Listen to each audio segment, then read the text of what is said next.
Pada pertemuan kali ini, kita akan membahas mengenai validitas. Validitas adalah merupakan sebuah ketepatan, kecermatan, keakuratan, dan kesohihan, sehingga validitas itu sendiri mengacu pada aspek ketepatan dan kecermatan hasil pengukuran. Validitas sendiri mempunyai beberapa macam, seperti validitas penelitian yang dimana mencerminkan derajat kesesuaian hasil penelitian dengan keadaan yang sebenarnya. Kemudian ada lagi validitas soal. Validitas soal ini memberisikan tentang derajat kesesuaian antara sebuah soal dengan perangkat soal-soal yang lain. Ukuran validitas soal adalah sebuah korelasi antara skor tiap-tiap soal dengan skor totalnya. Hal ini biasa disebut dengan seleksi item yang menggambarkan daya beda item dengan menggunakan rumus kolerasi. Selanjutnya yaitu validitas tes. Validitas tes memiliki 3 macam. Yang pertama ada validitas isi, yang kedua ada validitas konstruk, yang ketiga ada validitas kriteria, yang dimana terdapat validitas prediktif dan kongruen. Validitas tes mengacu pada teori skor murni klasik, di mana makna validitas sendiri menggambarkan sejauh mana besaran skor tampak atau X mampu mendekati skor murni T. Rumus dari validitas tes yaitu X sama dengan T plus E. Hal ini menunjukkan bahwa alat ukur yang memiliki validitas tinggi apabila ada error atau errornya kecil mempunyai arti skor setiap subjek yang didapat oleh alat ukur tidak jauh berbeda dengan skor sesungguhnya. Sedangkan atribut psikologi memiliki banyak error dalam pengukurannya, tidak seperti atribut fisik, sehingga dibutuhkan validitas yang tinggi agar proses pengukuran atribut psikologi lebih cermat dan tepat. Validitas tes ini menyangkut apa yang diukur dalam tes dan seberapa baik tes itu bisa mengukur atau sejauh mana tes mampu mengukur atribut yang seharusnya diukur. Sebuah instrumen dikatakan valid jika instrumen tersebut mengukur apa yang seharusnya diukur menurut situasi atau tujuan tertentu. Instrumen dianggap valid jika instrumen itu benar-benar dapat dijadikan alat untuk mengukur apa yang ingin diukur. Setelah kita membahas mengenai validitas tes, kita akan membahas validitas isi. Validitas isi adalah sejauh mana elemen-elemen dalam suatu instrumen ukur benar-benar relevan dan merupakan representasi dari konstruk yang diukur. Validitas isi terbagi menjadi 2, yaitu 1. Validitas muka. Validitas muka merupakan validitas yang digunakan untuk melihat kualitas alat pada awal pembuatannya. Validitas ini tidak ada kaitannya dengan perhitungan statistik, karena berkenaan dengan tampilan alat tes tersebut bagus atau tidak, seperti tampilan, penggunaan warna, penggunaan bentuk font, dan ukuran font. Validitas muka didasarkan pada penampilan format penampilan tes. Validitas muka juga terpenuhi jika penampilan tes meyakinkan dan memberikan kesan mampu mengungkapkan atribut yang hendak diukur, berguna untuk membangun kredibilitas tes dan meningkatkan motivasi individu untuk mengerjakan tes. Contohnya, jika subjeknya anak-anak, bagaimana kita membuat alat tes tersebut menjadi lebih menarik sehingga anak-anak tersebut akan menggunakan alat tes tersebut. Macam dari validitas isi yang kedua yaitu validitas logik. Validitas logik menunjukkan sejauh mana item-item di dalam tes mencakup ke seluruh kawasan isi yang hendak diukur. Isi tidak boleh keluar dari batasan tujuan pengukuran. Validitas logik menunjukkan sejauh mana isi tes sesuai dengan ciri-ciri atribut yang hendak diukur. Hal ini ditentukan dengan analisis rasional oleh panel ahli atau expert judgment. Caranya dengan melihat apakah item-item yang dibuat telah sesuai dengan blueprint-nya. Kegiatan ini dilakukan sebelum melakukan tryout alat tes. dan dilakukan oleh beberapa orang ahli untuk menilai kesesuaian item dengan indikator perilaku. Yang menjadi expert judgment dalam hal ini khususnya di sini adalah dosen pembimbing skripsi dan ahli lain jika dibutuhkan. Macam dari validitas yang ketiga, yaitu validitas konstruk. Validitas konstruk merupakan pengujian alat ukur dengan cara melihat hasil koefisien, seberapa tepat tes mengukur suatu theoretical construct atau construct teoritis dari suatu gejala yang diukur. Validitas konstruk merupakan validitas yang membuktikan tinggi atau rendahnya korelasi antara item-item dalam skala psikologi dengan konstruk teori yang menjadi dasar penyusunan skala psikologi. Hal ini disebutkan oleh Saifuddin tahun 2020. Validitas konstruk diuji melalui hasil komputasi interkorelasi di antara berbagai hasil tes dan kemudian diikuti oleh analisis lebih lanjut terhadap matrik korelasi yang diperoleh melalui berbagai metode. Validitas konstruk ini penting dilakukan terutama untuk melakukan evaluasi skala kepribadian. Pendekatan validitas konstruk. Metode yang digunakan yaitu validitas multi-trait atau multimetode ini merupakan metode yang digunakan untuk melihat ketepatan alat ukur dengan cara membandingkan dua trait atau lebih yang diukur dengan menggunakan dua metode atau lebih. Hasil komputasi perbandingan tersebut menunjukkan hasil koefisien validitas skala. Pendekatan ini dapat digunakan apabila terdapat dua traits atau construct atau variabel atau lebih yang diukur dengan dua macam metode. Contohnya, trait kepribadian introversi dan trait kepribadian neurotisme. Masing-masing kedua trait itu diukur dengan dua metode ya atau tidak dan metode pilihan ganda. Sehingga trait introversi diukur dengan metode ya, tidak, dan pilihan ganda. Dan trait neurotisme diukur dengan menggunakan metode ya, tidak, dan pilihan ganda.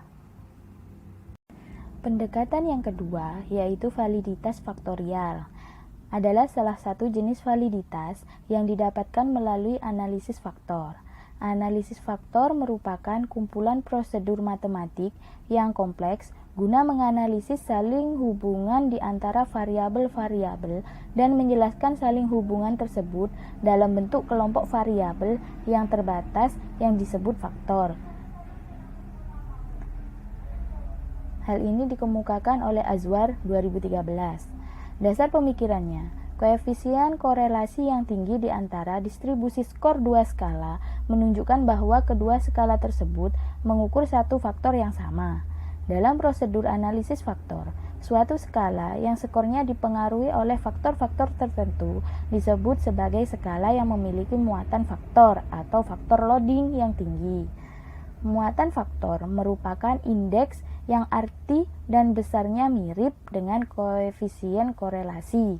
Apabila faktor-faktor tidak berkorelasi satu dengan lainnya, maka muatan faktor bukanlah koefisien korelasi, akan tetapi seringkali diinterpretasikan seakan-akan koefisien korelasi.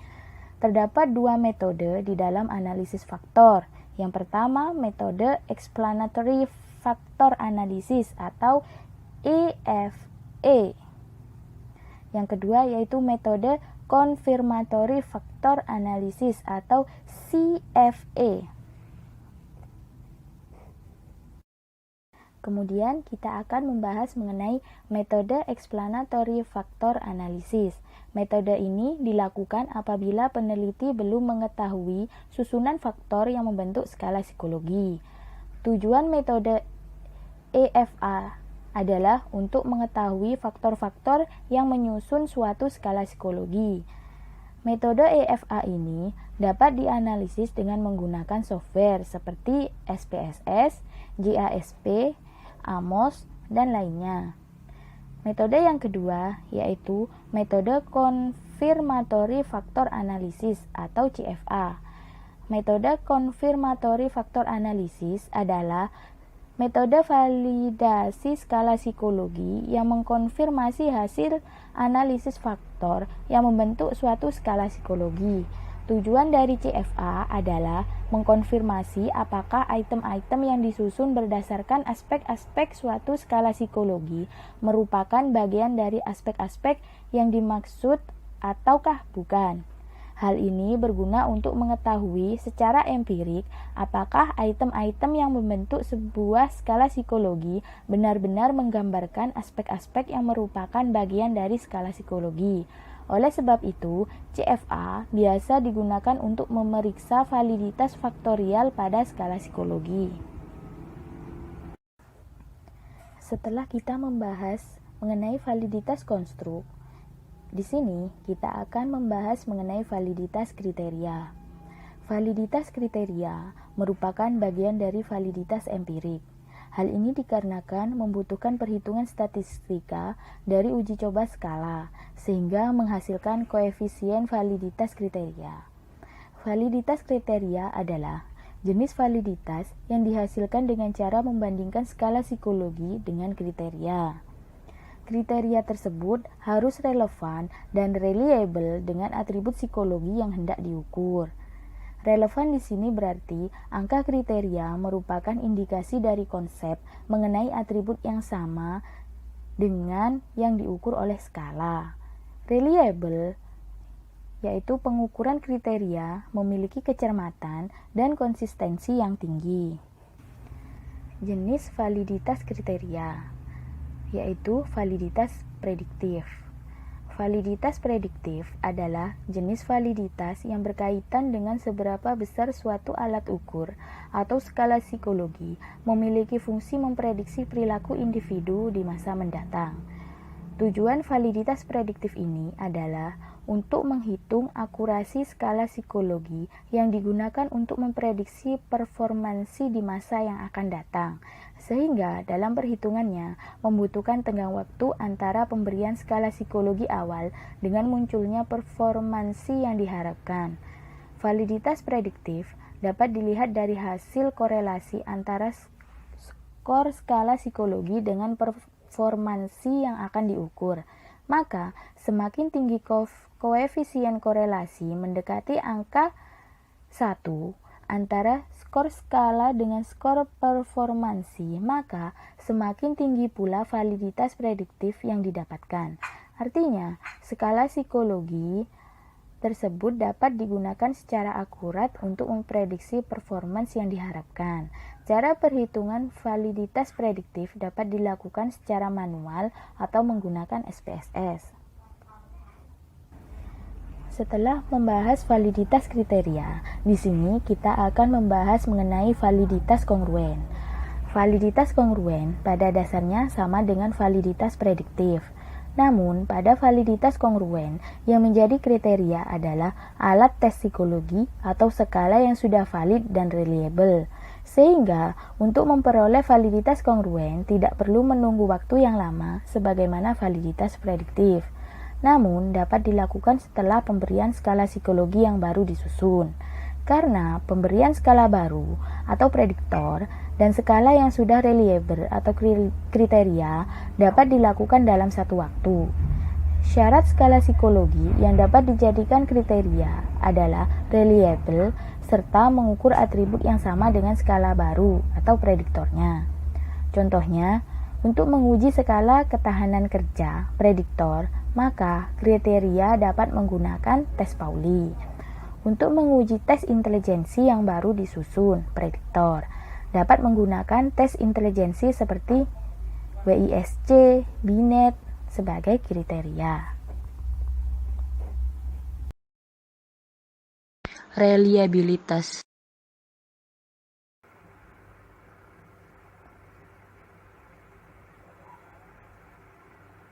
Reliabilitas. Pengertian reliabilitas, ketetapan atau keajegan alat ukur dalam mengukur apa yang diukurnya. Ukuran untuk menilai apakah alat ukur yang digunakan mampu memberikan nilai pengukuran yang konsisten.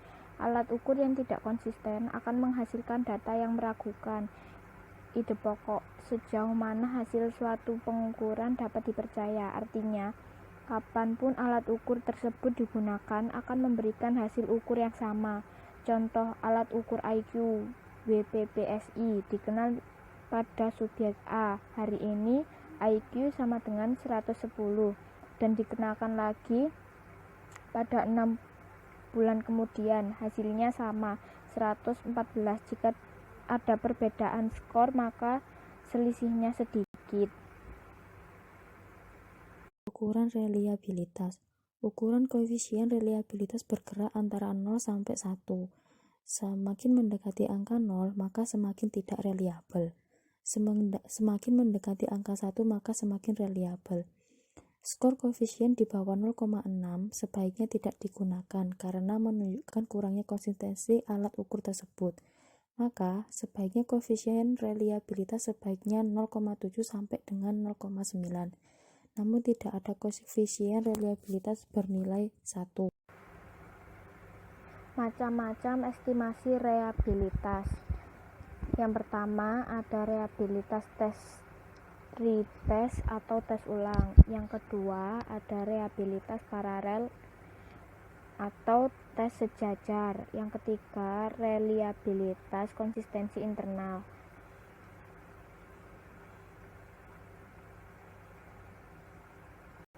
Konsep reliabilitas tes retest yaitu pendekatan yang dilakukan dengan menyajikan tes 2 kali pada satu kelompok subjek dengan tenggang waktu di antara kedua penyajian tersebut. Asumsi yang menjadi dasar adalah bahwa suatu tes yang reliabel tentu akan menghasilkan skor tampak yang relatif sama apabila dikenakan 2 kali pada waktu yang berbeda. Pada slide selanjutnya yaitu ada kelemahan dan kelebihan reliabilitas tes retest. Kelemahan dari tes retest ini yang pertama yaitu perubahan kondisi subjek sejalan dengan berbedanya waktu di antara kedua penyajian tes. Yang kedua yaitu adanya efek bawaan, yakni ketika mengerjakan berbeda hasil dengan tes yang dilakukan kedua kalinya, maka terjadi kebosanan, beban kognitif, kelelahan, dan sebagainya. Yang ketiga yaitu proses belajar. Kelebihan dari tes retest ini yaitu ada baik digunakan aspek psikologis non-kognitif, misalnya EPBS dan Wartek dan lain-lain. Selanjutnya yaitu ada perhitungan reliabilitas tes retest, yaitu untuk mengetahui koefisien reliabilitas alat ukur tersebut digunakan rumus korelasi produk momen, yaitu R sama dengan N sigma XY dikurangi dalam kurung sigma X dikali dengan dalam kurung sigma Y, di mana sigma XY yaitu jumlah perkalian X dan Y, sedangkan sigma X kuadrat yaitu jumlah kuadrat X. Ya, selanjutnya yaitu ada sigma Y kuadrat yaitu jumlah kuadrat Y, dan N yaitu banyak pasangan nilai. Selanjutnya, konsep reliabilitas paralel form. Pendekatan bentuk paralel dilakukan dengan memberikan sekaligus 2 bentuk tes yang paralel satu sama lain kepada sekelompok subjek. Reliabilitas paralel form ini dapat mengurangi efek carryover sebagaimana yang terjadi pada tes retest. Karena 2 alat tes yang paralel bisa digabungkan jika jumlah item sedikit untuk diberikan hanya 1 kali pada subjek. Namun, jika jumlah item pada kedua alat tes tersebut banyak, maka dapat diberikan secara bergantian namun dalam waktu yang berdekatan.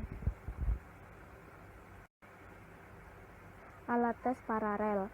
Dasar penyusunan tes sejajar. Yang pertama, tujuan ukur yang sama. Yang kedua, indikator yang sama.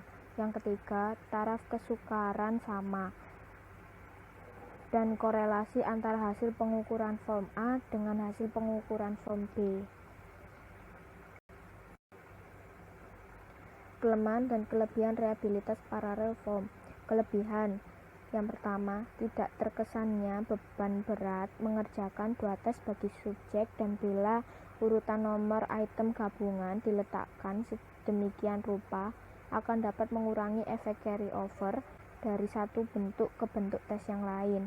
Yang kedua, apabila menggabungkan item dan masing-masing tes tidak memungkinkan, maka dua tes tersebut harus diberikan secara berturut-turut dengan tenggang waktu yang sebentar. Selanjutnya, kelemahan. Yang pertama, kesulitan dalam pembuatan alat tes yang sama, paralel. Perhitungan reliabilitas paralel form, yaitu untuk mengetahui koefisien reliabilitas alat ukur tersebut digunakan rumus korelasi produk momen, yaitu R sama dengan N sigma XY dikurangi dalam kurung sigma X tutup kurung dikali dengan sigma Y, di mana sigma X-nya yaitu jumlah perkalian X dan Y, sigma X kuadrat yaitu jumlah kuadrat X, sigma Y kuadrat yaitu jumlah kuadrat Y, dan N yaitu banyaknya pasangan nilai.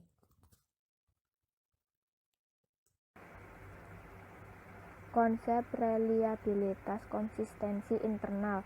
Reliabilitas memuat sejauh mana hasil pengukuran dapat dipercaya. Reliabilitas menunjukkan sejauh mana hasil pengukuran tetap konsistensi bila dilakukan pengukuran dari waktu ke waktu terhadap gejala yang sama dengan alat ukur yang sama.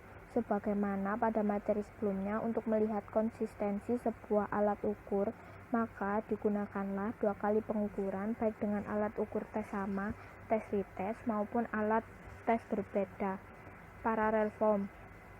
Maka pada reliabilitas konsistensi internal ini hanya diberikan satu kali tes, single trial administration. Sudah dapat melihat reliabilitas alat tes. Oke, jadi slide terakhir yaitu ada macam-macam reliabilitas konsistensi internal.